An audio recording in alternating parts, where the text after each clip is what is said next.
Once upon a time, in a kingdom nestled amidst rolling hills and lush greenery, there ruled a king named Raja Vikram. He was known far and wide for his stern demeanor and cruel ways. Unlike most kings who cherish joy and laughter, Raja Vikram despised the very sound of laughter. To him, laughter was frivolous and a waste of time.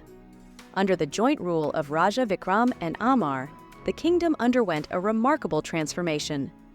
The once austere palace now echoed with the sounds of laughter and merriment. Raja Vikram, who had once been known for his stern demeanor, found himself smiling more often, his heart lightened by the joy that permeated his kingdom. Together, Raja Vikram and Amar implemented policies aimed at improving the lives of their subjects. They built schools where children could learn and play freely, without fear of retribution.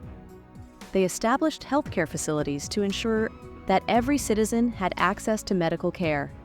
And most importantly, they encouraged a culture of kindness and compassion, where people looked out for one another and lifted each other up in times of need. As the years passed, the kingdom flourished under their benevolent rule.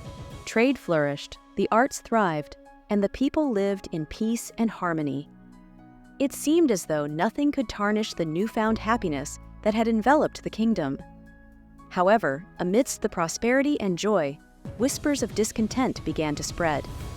Rumors of a neighboring kingdom plotting to invade and conquer Raja Vikram's domain reached the palace walls, casting a shadow of uncertainty over the kingdom. Raja Vikram and Amar knew that they had to act swiftly to protect their people and their way of life. They convened a council of advisors and strategists to devise a plan to defend their kingdom against the impending threat. After much deliberation, it was decided that they would bolster their defenses and form alliances with neighboring kingdoms to strengthen their position. Raja Vikram, with his military expertise, took charge of preparing the kingdom's defenses, while Amar used his diplomatic skills to negotiate alliances with neighboring rulers. Despite their best efforts, the kingdom found itself facing a formidable adversary. The neighboring kingdom, led by a ruthless warlord, launched a surprise attack, catching Raja Vikram's forces off guard. In the midst of battle, Raja Vikram and Amar fought side by side, rallying their troops with words of encouragement and leading by example. Despite being outnumbered and outmatched, they refused to back down, determined to defend their kingdom to the very end. As the battle raged on, Raja Vikram and Amar's forces began to falter under the relentless onslaught of the enemy. Just when all seemed lost, a sudden burst of laughter echoed across the battlefield, cutting through the chaos like a ray of hope. It was Amar, standing tall amidst the chaos, regaling his comrades with jokes and stories to lift their spirits. Inspired by his unwavering optimism, the soldiers fought with renewed vigor, pushing back against the enemy with newfound determination. In the end, it was not just the kingdom's military might that saved the day, but the power of laughter and camaraderie that united its people in the face of adversity. The invading forces were repelled, and the kingdom emerged victorious, stronger and more united than ever before.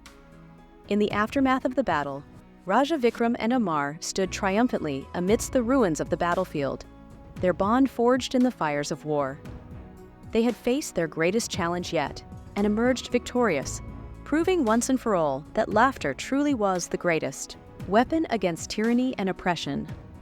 And so, with laughter as their guiding light, Raja Vikram and Amar continued to rule their kingdom with wisdom and compassion, ensuring that peace and prosperity prevailed for generations to come. And though their kingdom faced many trials and tribulations in the years that followed, the legacy of their unbreakable bond and unwavering commitment to the power of laughter endured, serving as a beacon of hope for all who sought refuge in their kingdom.